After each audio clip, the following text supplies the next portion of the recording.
Muy buenos días con todos y con todas. Good morning to everyone. It is a pleasure to greet you. I am Maria Morenos, manager of the problem All Eyes on the Amazonia. I would like to welcome you to this session, All Eyes on the Amazon, Connecting Strategies, Territories. We all want to welcome you, and we will be with you in the next hour and a half in an interesting route for the defense of human and territorial rights of indigenous communities in the Amazon of Brazil, Peru, and Ecuador. There is simultaneous interpretation in English, Spanish, and Portuguese. If one of you is not being able to hear well, please let us know immediately. Now, I want to give the floor to Edwin, who is going to welcome us. In those different time zones and places in the world. And I would like you to welcome to this session and to put a few words and a few thoughts in front of you. Like in the Amazon, humans and the environment are under enormous pressure as never before. The Amazon rainforest is really at what we call a tipping point, the point at which irreversible damage will be done. And where we thought that was about at 40% of deforestation, we now know that with 20 to 25% of deforestation, this tipping point will be reached, and we are getting dangerously close to it. And in a world where human rights violations and climate change threaten the very survival of the indigenous populations and local communities in the Amazon, we need to make a difference and we need to voice ourselves. And since 2018, the All Eyes on the Amazon program aims to stop the deforestation and degradation of the Amazon rainforest by really defending indigenous people and local communities' rights and by giving them tools to do so themselves. All Eyes in the Amazon is implemented by a coalition led by HIVOS and Greenpeace that brings together over 30 organizations, local and international, with a wide difference and diversity, and that together address the big challenges that exist in the Amazon. We do this by working in the fields of technology, of human and indigenous rights, conservation, transparency, by promoting the application of law for the defense of defenders and their territories. The strategy is built on 4 building blocks. First, radical transparency, the first building block, which uses innovative technology to collect evidence of destroying the Amazon, to monitor and evaluate the levels of deforestation, for example, and the trade and financial change that affects the forest and local populations. The second building block is called full responsibility. We use data in the territory and on a large scale to promote campaigns and social mobilization, and legal action, strategic litigation to promote law enforcement at the local, national and international levels. We also support data journalism to really bring to account those that really commit these crimes. The third building block is what you see here is the durable solutions. And we develop and we apply tools and mechanisms to guarantee the rights of local populations to defend environmental defenders and activists and to recognize the land rights of indigenous peoples in the Amazon. And the last but not least building block is the linking and learning. How do you connect people? We co-create conditions to promote collective learning, exchange and creation of alliances and networks that will protect the Amazon. And we do this through promotion of social innovation, awareness, and the formation of community and organizational skills. Furthermore, we create, where possible, alliances with key actors to strengthen the action of our partners. Since we started working together, which wasn't easy with 30 organizations together, the challenges and lessons learned have been many. But key in all these areas and in all the lessons learned is to really put the voice and actions of indigenous organizations at the heart of the program. They are the main executors. They are the ones who select national and international organizations with whom they want to work with. They have voice and choice. And we invite you now to join this session, where we will learn through the voice of indigenous leaders and their key partners the great efforts that together as a global society we can make in defense of the Amazon. There's no time to waste, and we invite you to join us and put all eyes on the Amazon. Thank you. Muchísimas gracias por esta introducción.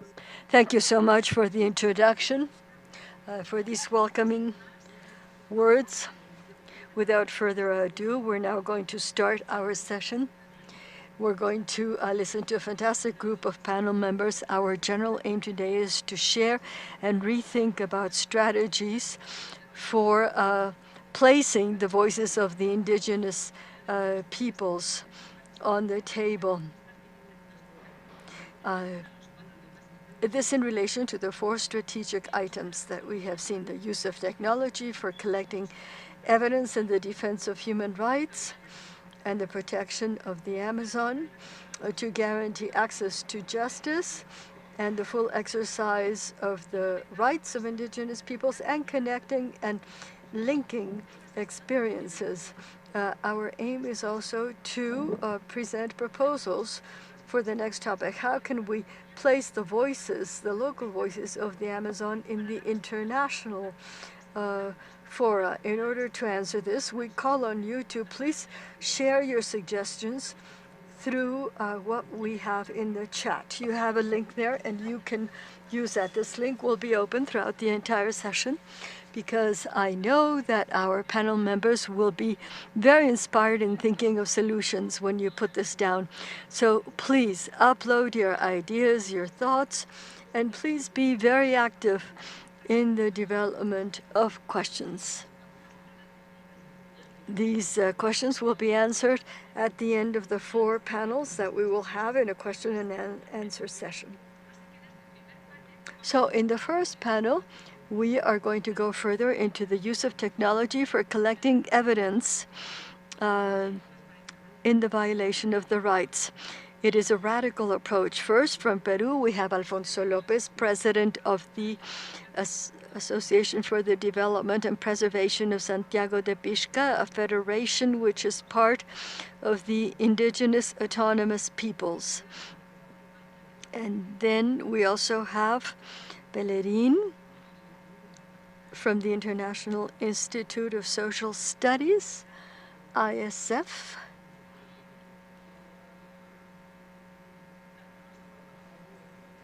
Alfonso, you have 6 minutes to present your case, and Lorenzo, you will have 4 minutes to share your reflections. Alfonso, you have the floor.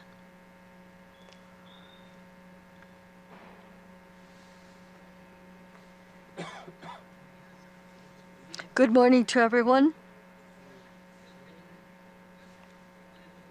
Please put your camera so we can see you. No, the camera won't go on. Oh, yes, yes, it will.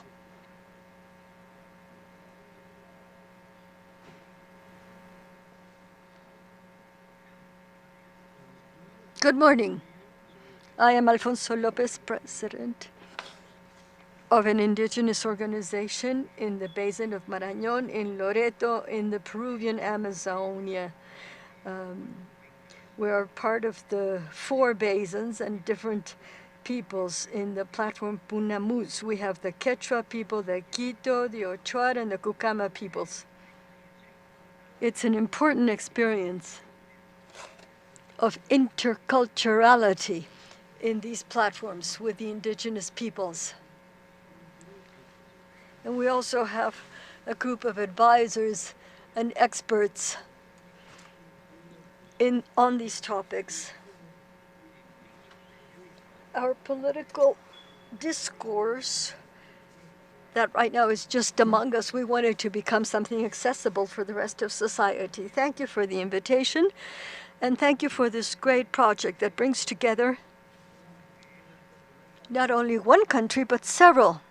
And it brings together initiatives, big dreams, and I believe it is a dream that we all want to embark on in order to achieve a true policy for defending the life of the Amazon, the life of the planet. Although the planet, with or without resources, with or without people, will always continue to be planet Earth.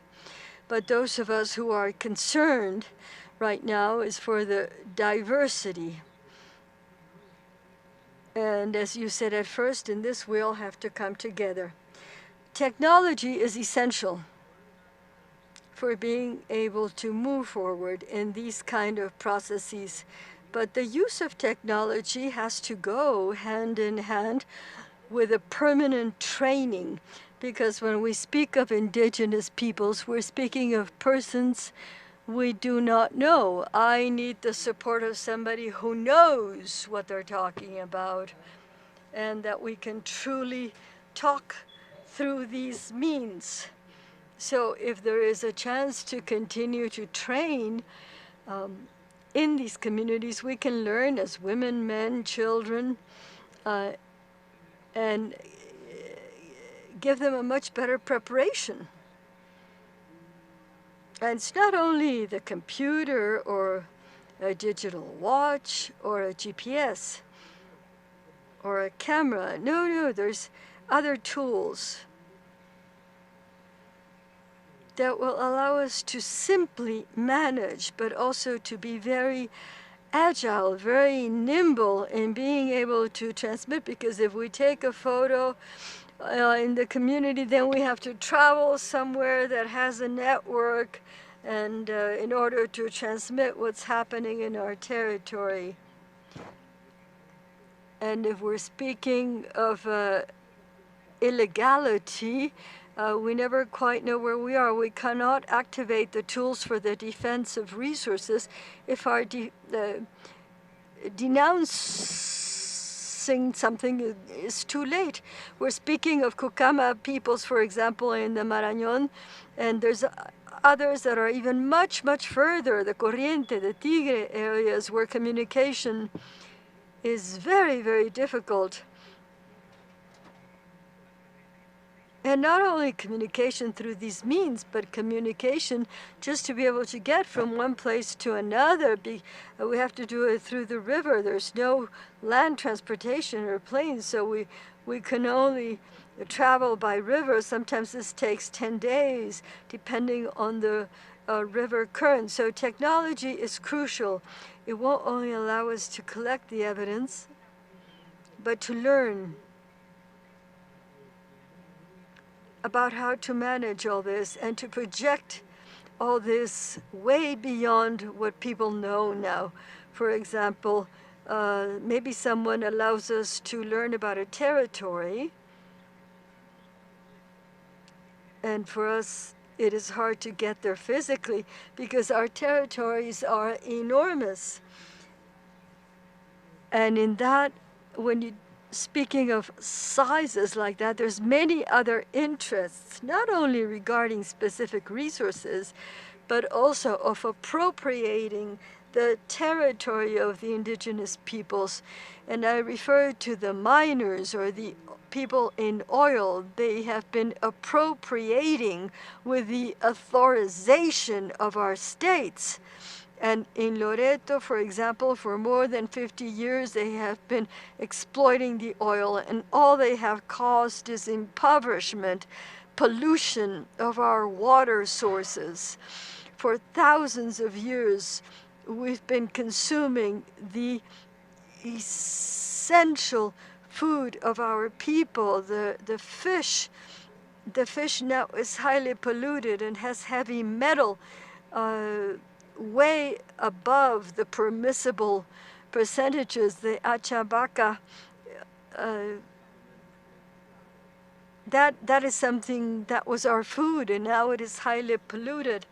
So all these things have to be anticipated, and we need to be able to denounce it. But we also have to take it even further, where we can fight with our states to change the standards, the norms, not only thinking of human rights, but also of nature's rights, so that we can have tools by the state defending our legacy from our forefathers and the life we want to provide for future generations. Thank you, Alfonso. Very important message that you have sent us. Please now the floor to Lorenzo so that he can analyze what you have just said.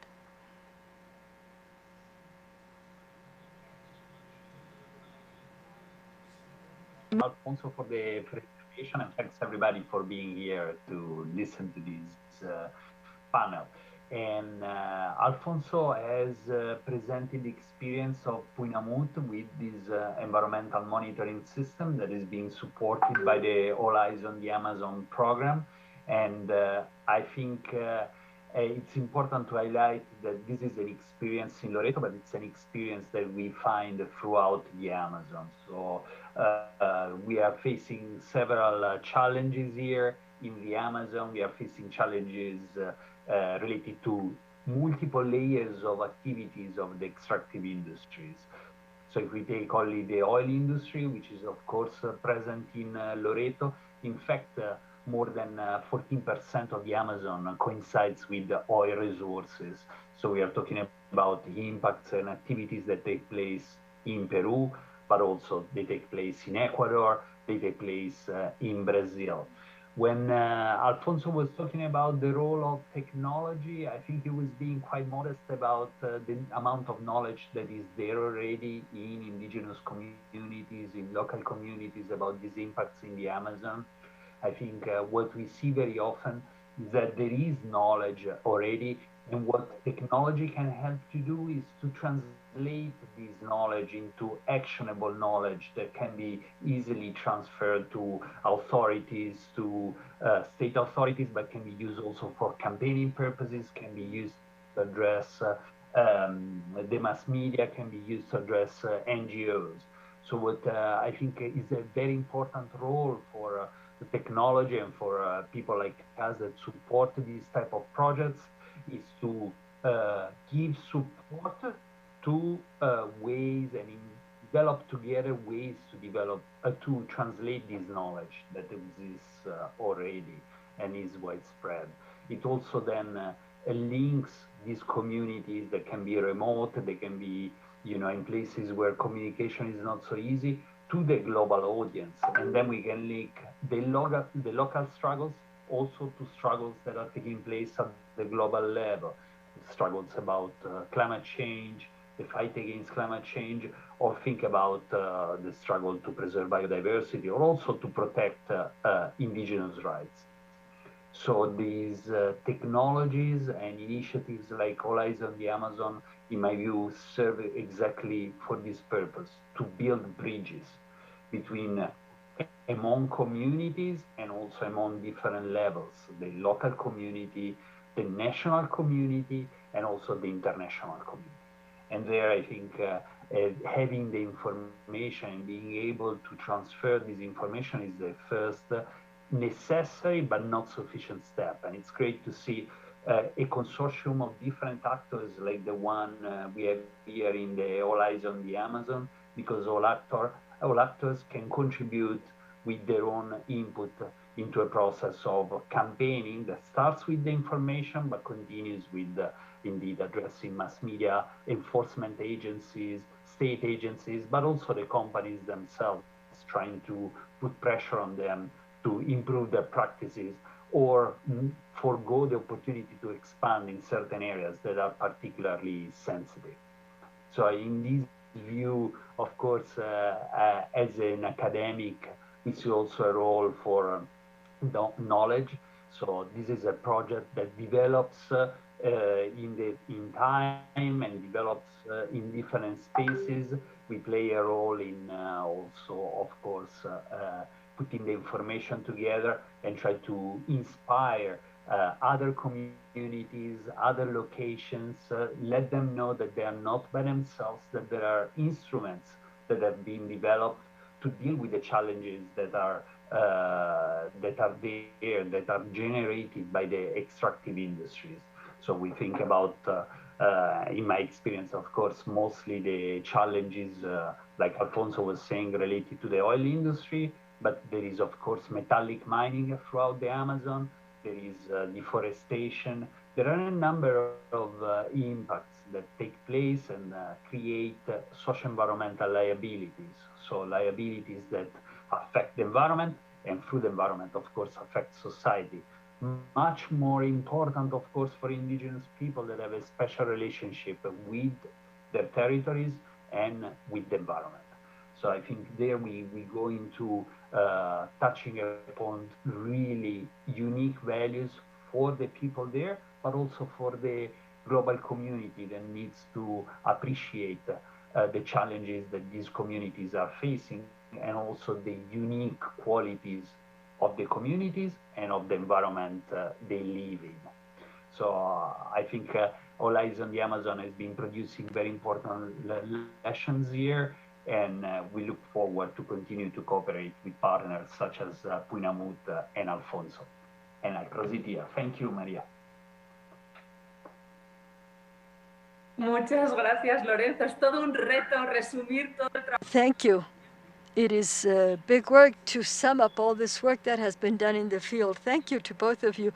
One of the things we wanted to highlight is the collection of the different actors at different levels, Lorenzo in academia, and Alfonso in the fights taking place among the local communities, how to transform and transfer all this to global areas, and not to leave the information right there among the people who are obtaining it, but to transfer it to the state so that they can make the adequate decisions, knowing that the state very often is the one that allows all that degradation to take place. So now we are ready for the second panel. Thank you, Alfonso and Loreto. Now we are going to listen to address a component of total responsibility in the strategies and this is in Ecuador. In Brazil, we have Osvaldo Nenquima. He is a defender of human rights and the rights of nature, and he's in the Ceiba Alliance. And we also have Oliver Salch, coordinator of All Eyes on the Amazon from Greenpeace Brazil. Osvaldo, you have 6 minutes. Oli, you have 4.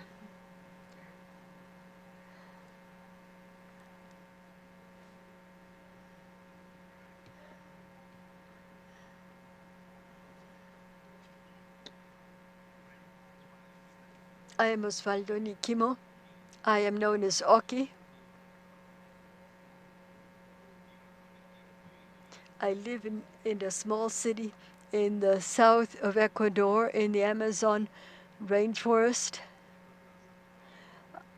I have been able to travel around here walking by river, on plane. Currently I'm working in a company that would put under threat our lives and the future of our children. So with many leaders from the communities and the governments, we organized a trip to the northern part of the country, an area that had been destroyed by oil. And we held assemblies, meetings in the communities to learn how to better defend our territory. So we decided to make a map of all those areas and share the knowledge from our forefathers. First, we brought together families and communities and try to define the methodology we're going to follow, a methodology that would respect our autonomy, knowledge, and particularly for young people to learn about the wisdom, the knowledge we inherited from our forefathers.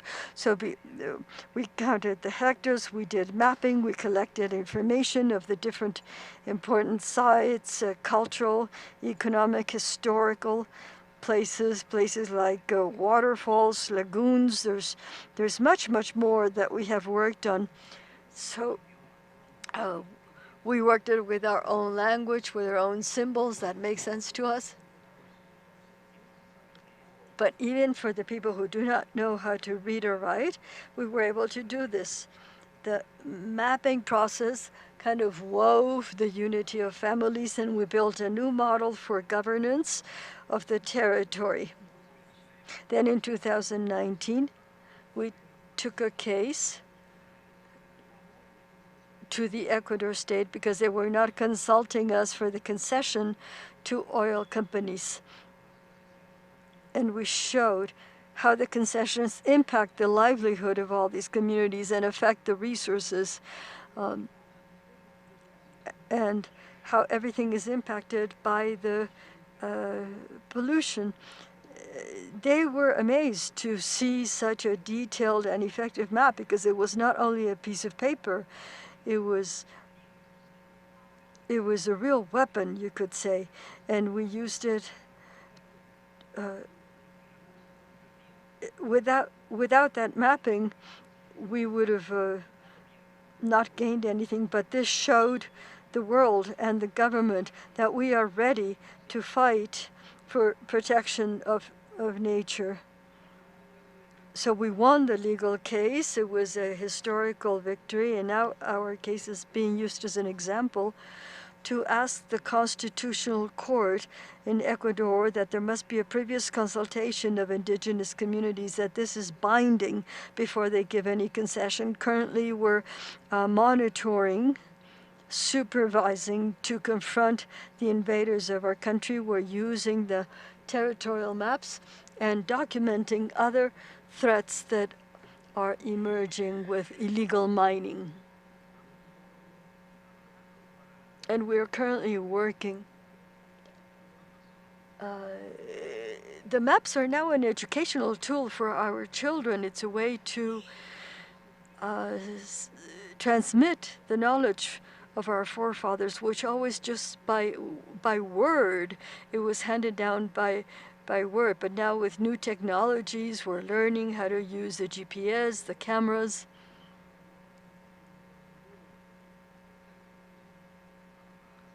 We're using laptops, computers. It's like a live animated map, just like the rainforest is. And finally, I would like to call for an opportunity here, because we want to launch a strategic international campaign that will enable us to continue in this defense of our territory. Using the maps and the technology can be useful, but at the end of the day, they're merely tools.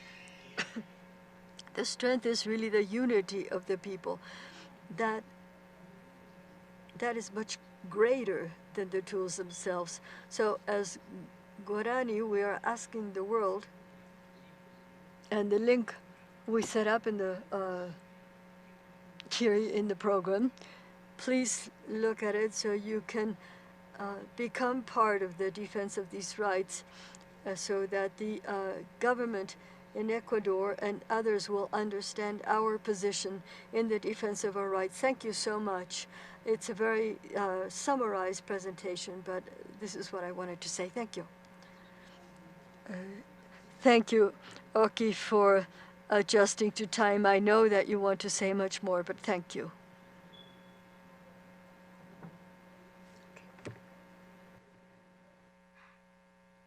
Oli, tienes la palabra. Oliver, the floor is yours. Working with Greenpeace in Brazil as a coordinator of the All Eyes on the Amazon project. And Opi shared with us, I think, quite an interesting story about the fight of the Guarani people against the oil drilling in Ecuador. And I would like to mention why I believe this case was far more reaching than in Ecuador itself. The Guarani had a quite emblematic case. Yeah, they had the threat of their territory, and they had the government violating existing rights. In this case, the right for free, prior, informed consent. And they made very clear that the communities were not listened and not heard, and particularly not consulted for an agreement what should happen in the territory. And this case of the Guarani reaches, of course, by far more than Ecuador, because the ignorance of the opinion and wishes for their own culture and their own life of indigenous people we can see worldwide, not only in South America, but also elsewhere.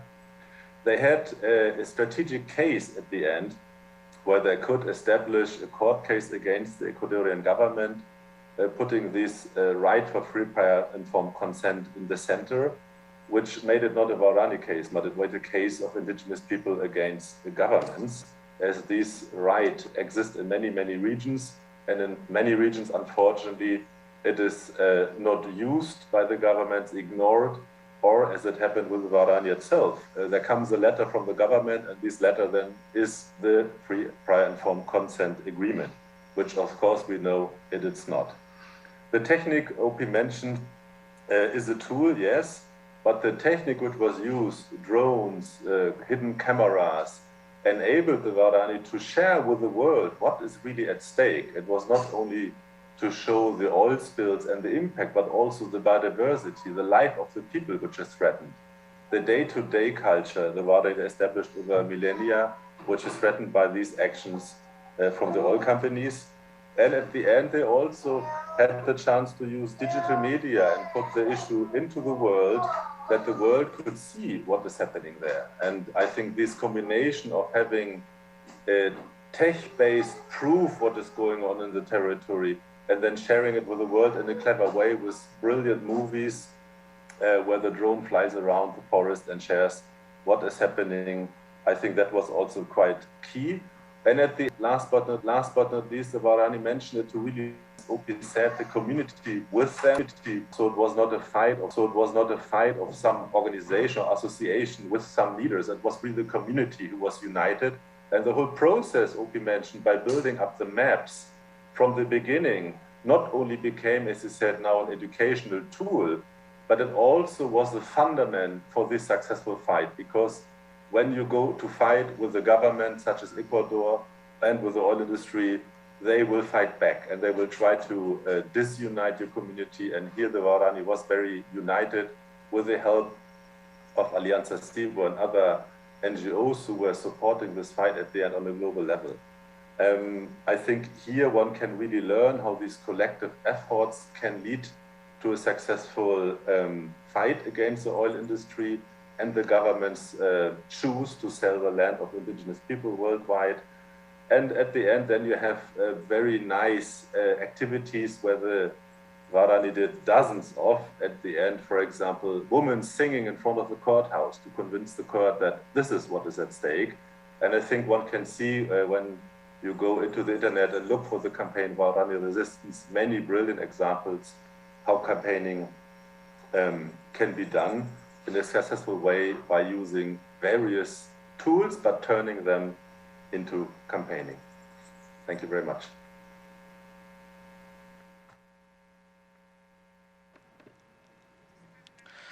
Well, thank you, Ollie.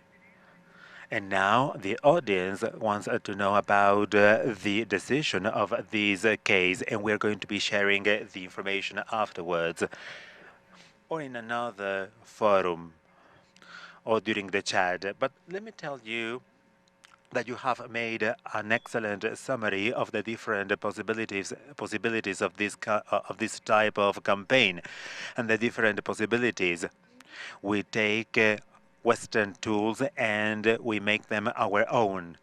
And by means of these Western tools, we also applied the knowledge of our forefathers, and now we are educating our children. So we are using the technology as a tool and our own tools. Thank you to Osvaldo and Oli for this analysis in this second project that we have in this program. And now we're going to continue with access to justice for indigenous peoples and defenders of the environment. We have Kwari Guayayagua, indigenous lawyer and advisor to the coordination of organizations and articulations of indigenous people of Maranhão. And as the commentator, we have Carolina Zambrano Barragan. And just like in the previous two panels, we are going to give 6 minutes to Kari and 4 minutes for the commentator. We're going to start with Kari.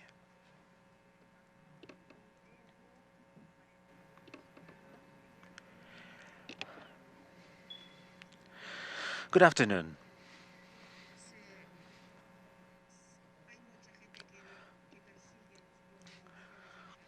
There are many people prosecuting indigenous peoples in the world. We're number 4 in the number of killings of people that work for the environment. In one of the states, in Maranhão, 32 of these killings were related to the invasion of territories and the illegal ownership of natural resources. 6, we're making sure to have a legal follow-up. Well, these are the results of a study carried out in Brazil in the project, along with the project All Eyes on the Amazon, along with the coordination of the indigenous population of Maranhão. Now let us think about the effectiveness of the rights of indigenous people. It is about considering the consequences of these violent interfaces like killings, and this represents a barriers that hinder the process and the reparation of damages. We can say that this is a reality in different parts of the Amazon region. The different indigenous peoples defending their own land, especially because of the omission of the states. In the case of Brazil, we do not have a protection of territories, and this is an omission of the governments. And this represents a huge violation of indigenous rights because timber workers come and take hold of indigenous land. In Brazil, it is not only an omission. The maximum representative of the country, you know who he is, he's very offensive. And he is encouraging the invasion of our territories. Now let's use this scenario as a context. So we as indigenous peoples, we are obliged to protect ourselves. This increases our level of vulnerability. That's why we have groups of men and women, and we are risking our lives because we don't have another option in order to safeguard our territories. We are the guardians of the forest. We sacrifice our own lives, and I showed you the evidence in the figures.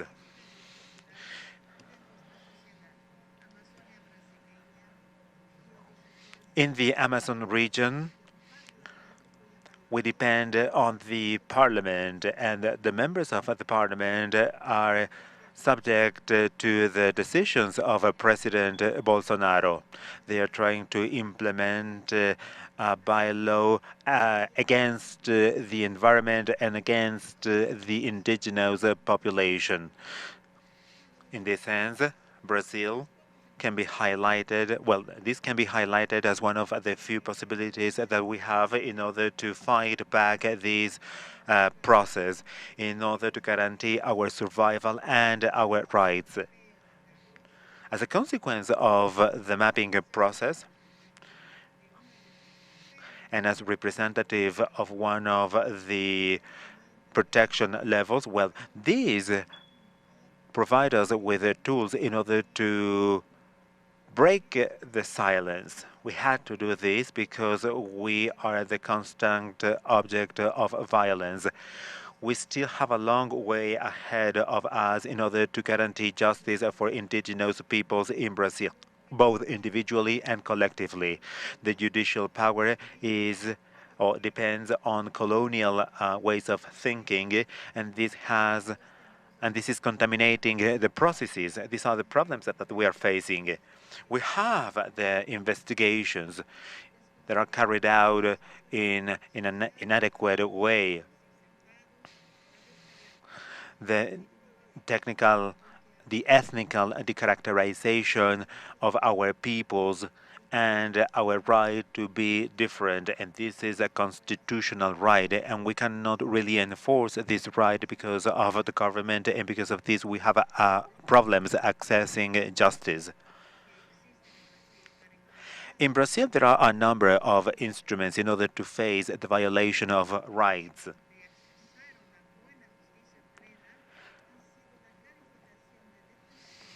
We have the qualification of solicitors in order to have a participation in a number of processes that the Brazilian government is trying to control.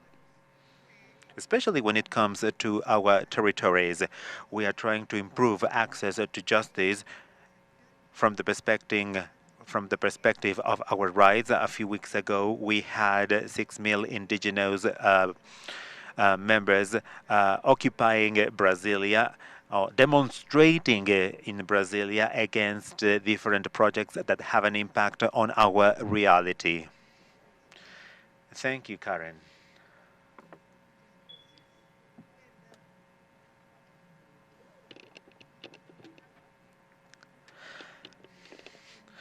And please stay because we are going to have a Q&A session, and now we're going to give the floor to Karina Zambrano.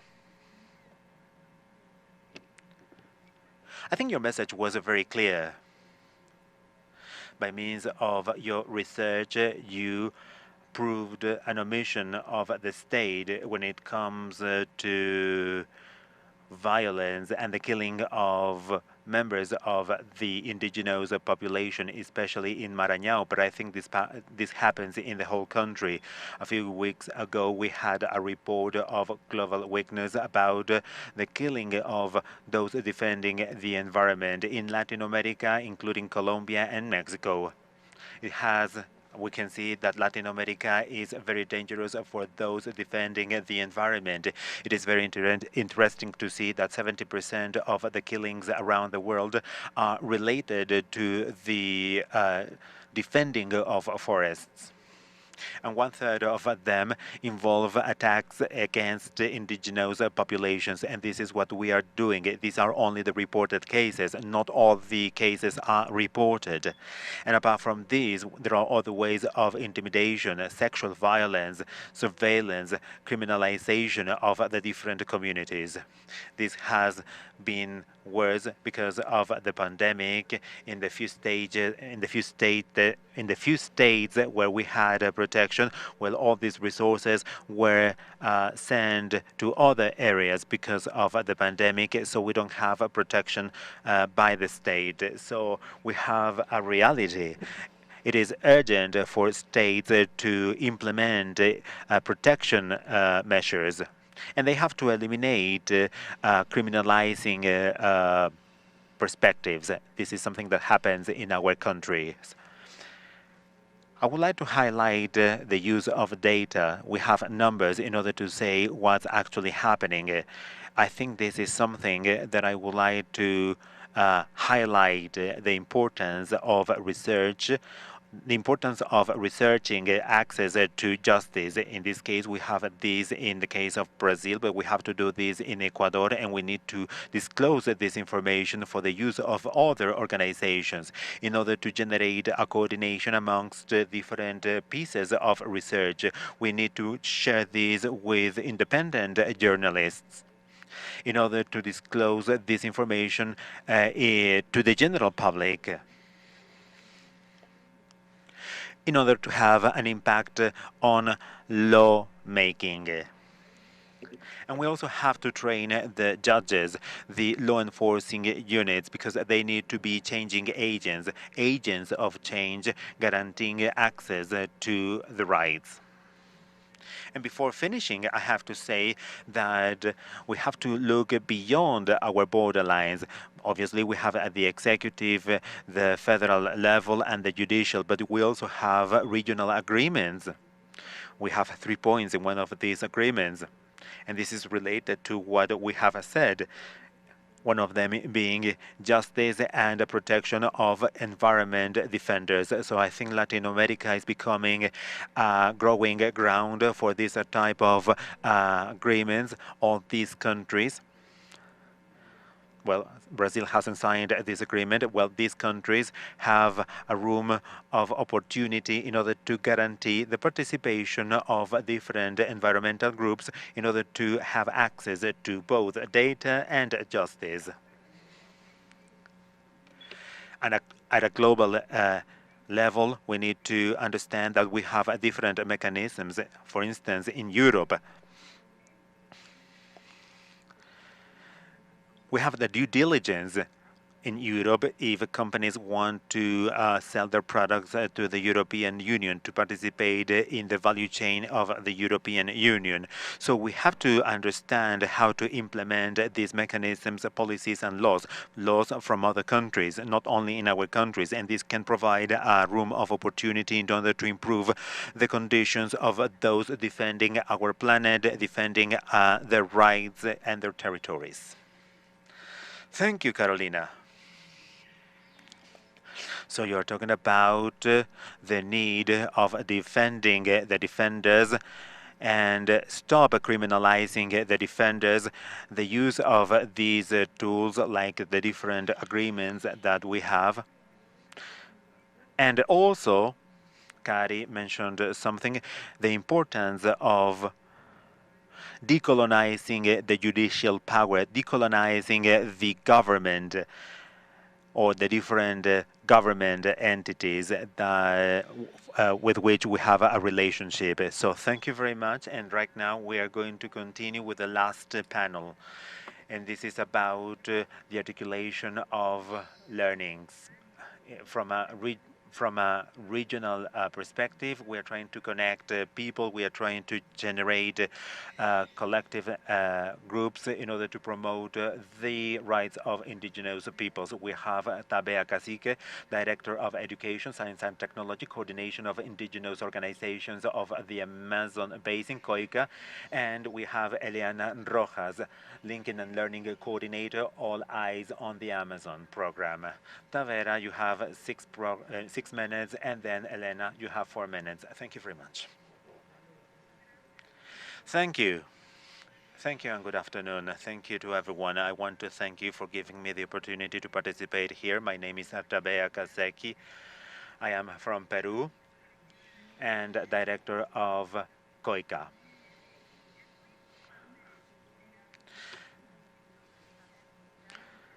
Cultural learnings are a process by means of which we rescue the daily lives of traditional communities. In order to improve abilities, in order to develop the identity of new generations. We have to start with a number of reflections. We have to take into consideration equality and equity in different sectors. I want to highlight an initiative that was very successful for defending territory, and this is from the perspective of training in order to increase the capacities of our population, the indigenous population. COICA has developed training programs in order to give an answer to the needs of a number of indigenous organizations. We work on the rights of we work on indigenous rights, communication, leadership, the rights of women, indigenous economy, and different topics. What is the purpose of this training program? To increase the capacities of the community so they can defend themselves before challenges. In the case of justice, the purpose is to give them the legal knowledge to defend themselves, to give them the capacity of being in front of authorities, to protect the rights and the rights of their communities. I want to talk about the experience of some community experiences. Yes, we are taking into consideration the economic reactivation in many governments, but not at the level of indigenous communities. And that's why we have this training course for the handling of community savings. And this is handled by women. We have implemented 10 saving community plans. We have worked with the women of the communities, and we have the support of 40 members of the community, including treasurers. in order to handle these community saving programs, or cajas comunales as we call them. I think this is a successful case because we have been able to accompany the communities throughout the process. We are talking about 30 women managing these programs. They are working in their communities and they are teaching others about the administrative and operational handling of these resources. We have provided the knowledge to the different communities and nations so they can defend their rights, especially taking into consideration the situation that we are facing nowadays worldwide. The COVID situation is something that has had an impact on the whole of the population, especially our communities. That's why we have implemented these training programs. Online training programs at COICA. We have a training school, Tambores de la Selva, that's the name. And by means of this school, we have been strengthening the skills of many sisters. After the COVID-19 experience, COICA has established different priorities in order to work with other organizations in order to increase the capacities of grassroots groups. We have also attracted new partners in order to increase the amount of knowledge, and we have been promoting this knowledge throughout the communities. In the regional agenda, we want to promote the participation of indigenous communities in different sustainable training spaces in order to promote the empowerment of communities. They have to understand the rights. They have to have access to resources. They have to have good interactions with governors. They have to be able to express their rights. And they have to be able to understand their context. We have worked with allies, and now COICA is developing different territory programs for the sustainable management of territorial development. And by means of TOA, we have implemented different training programs in order to increase the capacities of the participants. The methodology includes assessment of the skills. We have to make sure that the skills actually match the reality of the population.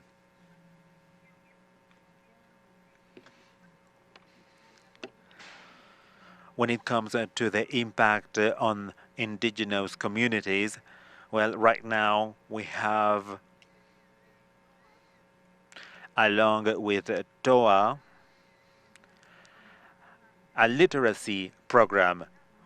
We have been coordinating with them. We think it is very important to be able to use technology, but taking into consideration our culture. I want to thank you for this space, and thank you all, everyone. Thank you, Tabea. Eliana, you go ahead. Thank you, Maria. Welcome, everyone. Good evening, good afternoon. I only want to complement what Tabea has mentioned. She has mentioned different elements pertaining to the intercultural elements, because in the Amazon region we have got different cultures and different languages. That's why we have performed a study including different allies, and now we have a learning platform. I had already talked to you about this platform. This is not only a tool in order to strengthen the capacities of the members, but also the capacities of the Amazon communities. And this is a platform that is readily available to everyone who wants to have access to knowledge, tools, strategies, how to face these challenges, how to defend their territories and rights, especially in this COVID-19 context. I think all the organizations we work with have this challenge pertaining to connectivity.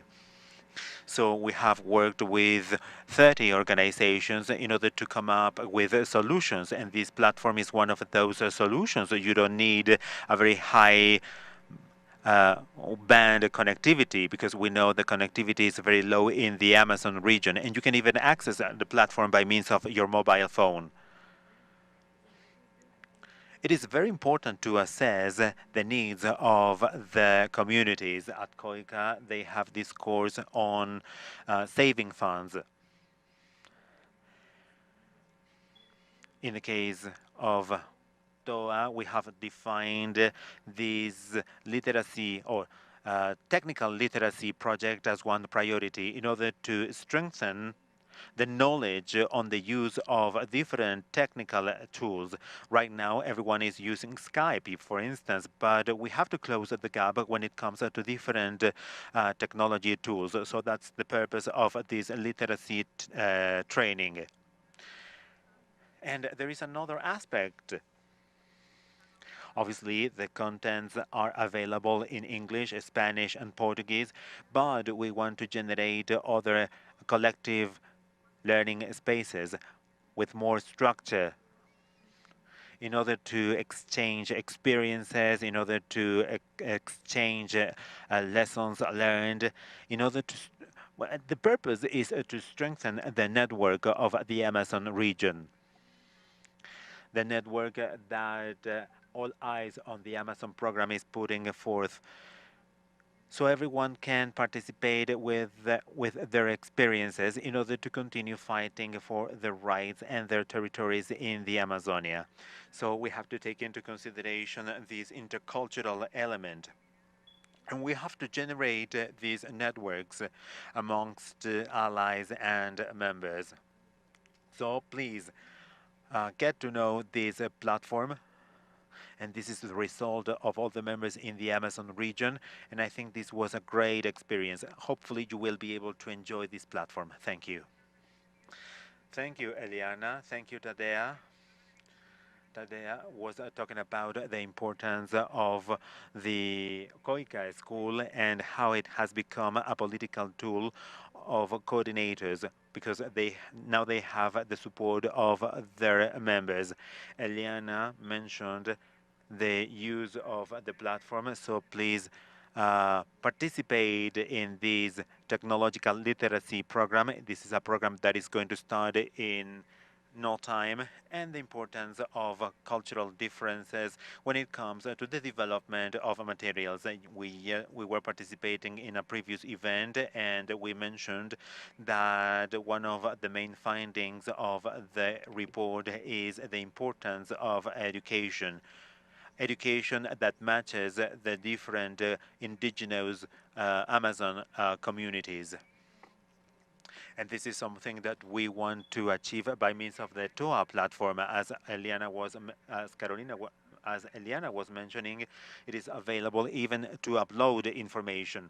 So thank you, Tabea and Eliana. And with this, we finish with the fourth panel that we had for today. We want to thank all the members of the panels for their participation. And we also want to thank the persons that have participated with their comments in the chat box. We have very interesting members of the panel, so we have very interesting questions. So right now we are going to continue with the questions. And this goes to Alfonso. Christian Gutarra from the National University of Central Peru asks the following. Taking technology to Loreto, as the difficult part is the feasibility. The only means of transporting technology to Loreto is by boat. Are there limitations when it comes to medicine? How can you tackle this problem?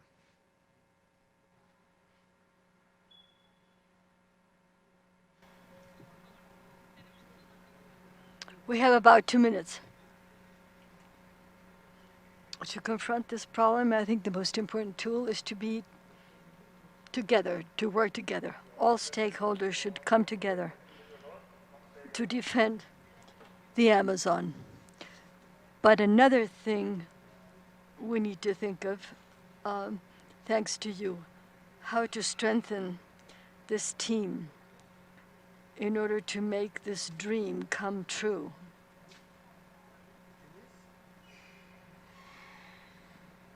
Thank you, Lorenzo. Oh, Alfonso, I'm sorry. Álvaro Sepúlveda from the Colombian Society in Cariguayaba. They're consulting us. They're saying that in Colombia, for the second year in a row, the highest number of murders of environmental activists has taken place. There is total impunity. The government does absolutely nothing in this regard. What international mechanisms can we take and make operate so that this magnicide ceases?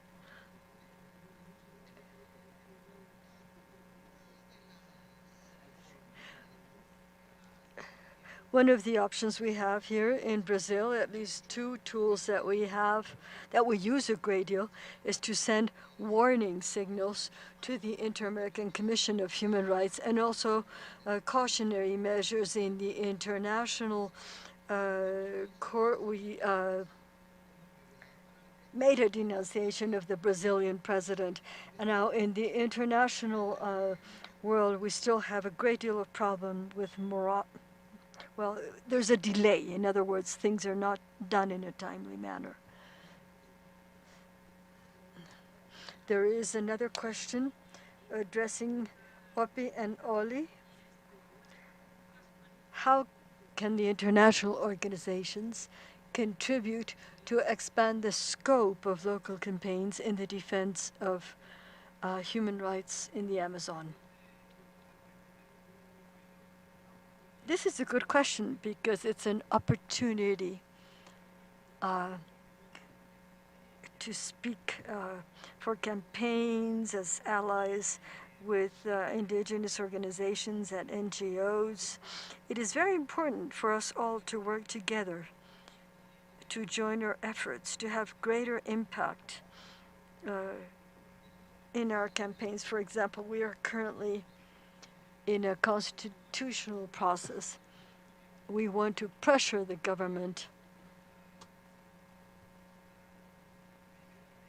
to be in favor of the free, open consultation and the self-determination of indigenous people. So it's good to work together, hand in hand. We can achieve much, much more in the respect of our rights as indigenous peoples.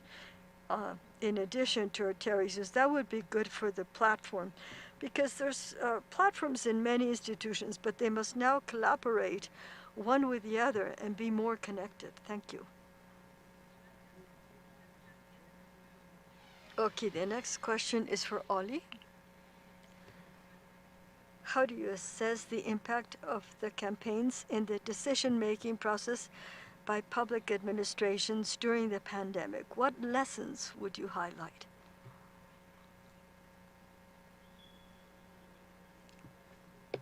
Complicated because also us with the Olas and the Amazon project needed to a bit redevelop our project. Normally we were quite often visiting the communities we work with, because the project, yes, is working with more than 24 partners, and this of course needed a frequent exchange, and this exchange by talking in person was of course cut it off, because we couldn't really travel because of the outbreak of the corona, and of course also I'm, for example, being based in Sao Paulo, I didn't want to travel to the north of the Amazon to bring maybe the coronavirus I have indeed to the local community. So we really needed to move more also for online sources, and as OP mentioned earlier, and also Lorenzo, the connectivity in the Amazon is quite low. So many parts there is no energy, there is no internet. So this was a challenge. And this campaigning, which we did together, of course, has the fundamental ingredients as by trying to make all the decisions with the local level. So we were sitting, and me personally, with the indigenous leaders to discuss what could be the next step to bring their case more to the public, to bring their case to the court, to bring their case to the authorities responsible. And here we aligned our activities together, so the decision making in our point of view must be at the most local level as possible. And I think also OP shared here with us a good story saying that they already in 2015 with the Waodani started to make community hearings, what they will do with this incoming threat of oil. It's a long way. It's very often it's painful and much more slow than maybe I would expect, yeah, in my world. But at the end, this is more lasting and brings us a sustainable solution and lasts even longer than this project is meant to be. Thank you. Muchas gracias, Oli. Y a Tabea le están dirigiendo una pregunta. Now, a question for Atavea, and I think we've already answered it, but Atavea, the courses that are available on the platform, are they exclusively for the organizations members of the program, or can others also link their courses to the academic sector?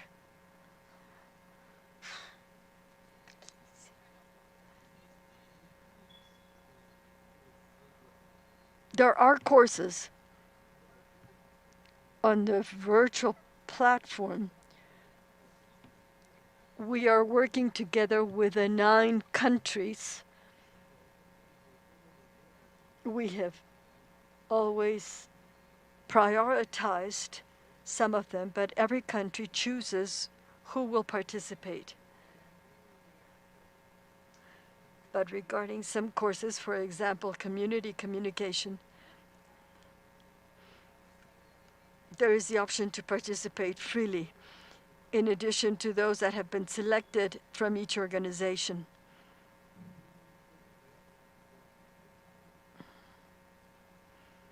In this case, the digital reading and writing, that will be free, that will be open. There will be an invitation for that. Thank you, Tadea. Loreto? They're asking you to say more about social responsibilities, what they are specifically, since they are specifically linked to those environmental liabilities or responsibilities that have been mentioned.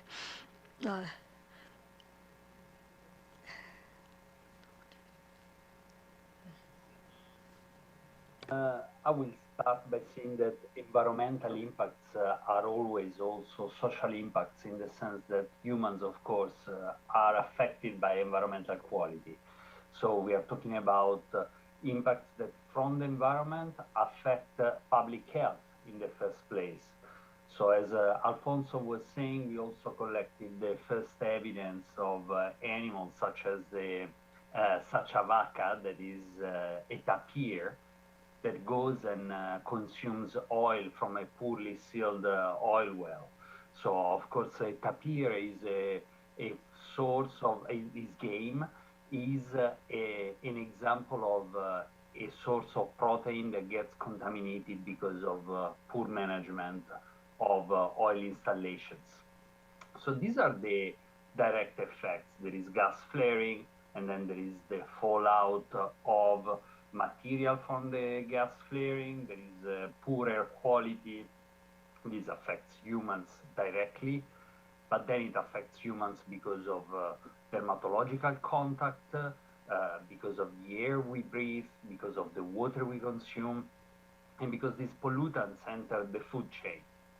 So these are really the direct impacts. And then there are more impacts that have to do with the values, with what happens when a site that maybe is important for hunting reasons, or maybe for the tradition of an indigenous group, is being desecrated, is now cut because of the oil installations, or maybe colonos follow the opening of oil roads and start to invade lands and start agricultural operations precisely because of the opportunities given by this infrastructure that comes with the extractive industries.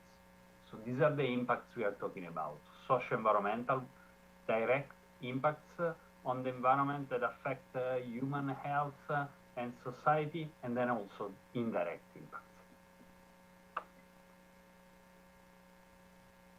Muchas gracias, Lorenzo. Y tenemos en honor al tiempo, una última pregunta. Thank you, Lorenzo. And now, since we're running out of time, one last question for Carolina. Sometimes the state is not really an enabler of the rights of the indigenous communities. What is the role then of the companies? What are they doing? Thank you. I think those are good examples. First,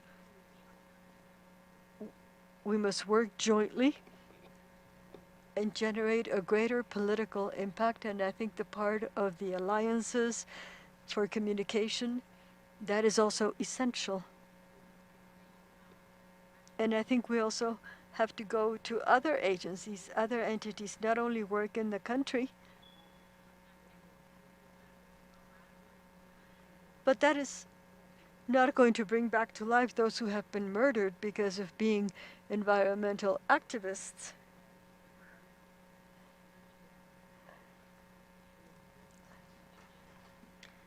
I think it is important to highlight this topic for the public opinion. We have to better organize ourselves and have the legal measures. Thank you. We're about to close this section now.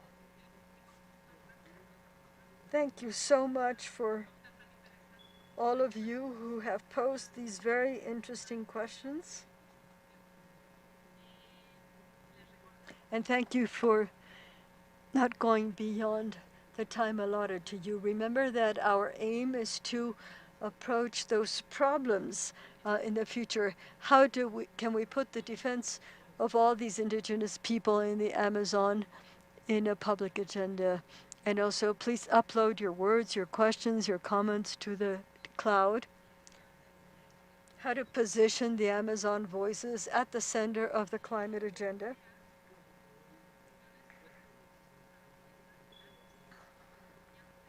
Well, we are thinking about all of these ideas. We can already see how there's many other ideas on how to empower, how to inform those agents of change and see the importance of communication. We also see that the use of technology is very important to connect, and connect. This is one of the topics that Opi was highlighting, the importance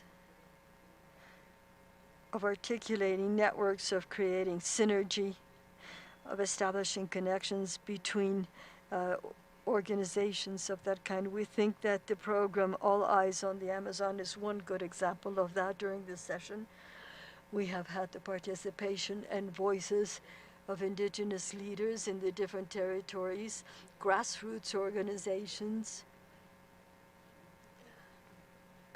some working with a more regional focus. We see that here we have non-government organizations, academia. So today I think we have really seen in detail the detail of how to generate these synergies and the global working with various different organizations together with the indigenous communities. Finally, one last thing. We want to call on you to take action from the perspective of justice, climate justice. Let's keep that in mind. Let's keep that on the horizon, to have a global climate justice or fairness. And we also want to remind you, we're going to show you a video, finally, and then we will go more in depth in some of the resources that can be shared, and you can have access to this. Please let us see the video. Did you know that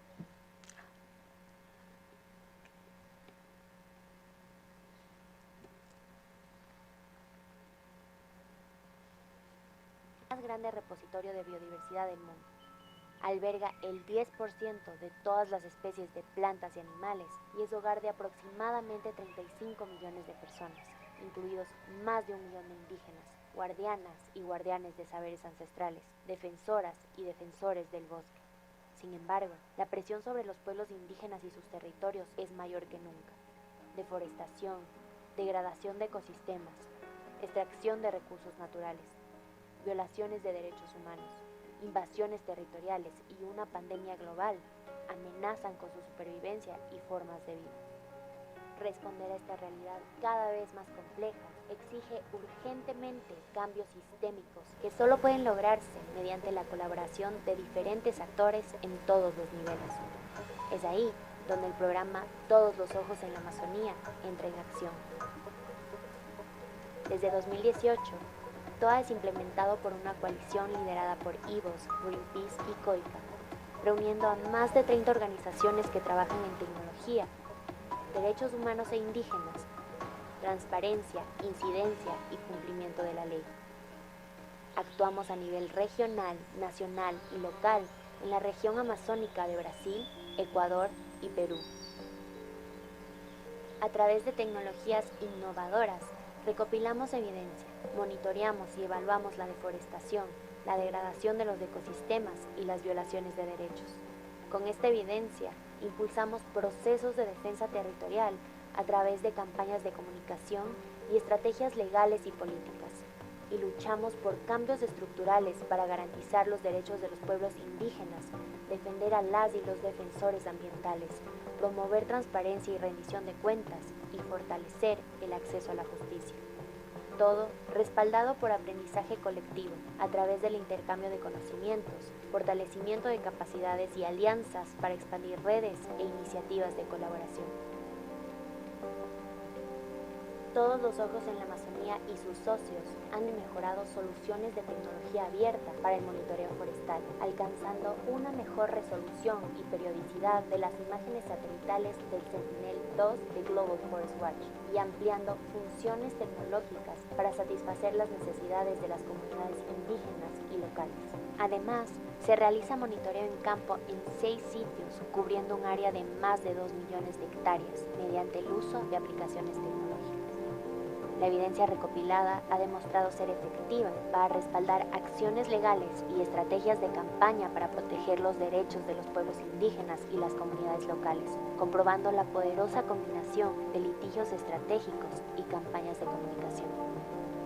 A nivel regional, TOA lidera investigaciones y redes para garantizar y mejorar el acceso a la justicia de las y los defensores ambientales. Por ejemplo, en Ecuador, el programa contribuyó a los esfuerzos colectivos para la ratificación del Acuerdo de Escazú, y en Maranhão, Brasil, condujo evidencia clave sobre la omisión sistémica de agentes públicos para garantizar la protección de los derechos indígenas. Y estamos constantemente amplificando las voces, innovaciones y luchas de organizaciones indígenas y locales a través de comunidades de aprendizaje virtuales, series de webinars y conferencias. A través de este esfuerzo, buscamos proteger la Amazonía, defendiendo los derechos de los pueblos indígenas y las comunidades locales, porque creemos que ahora más que nunca es hora de poner todos los ojos en la Amazonía.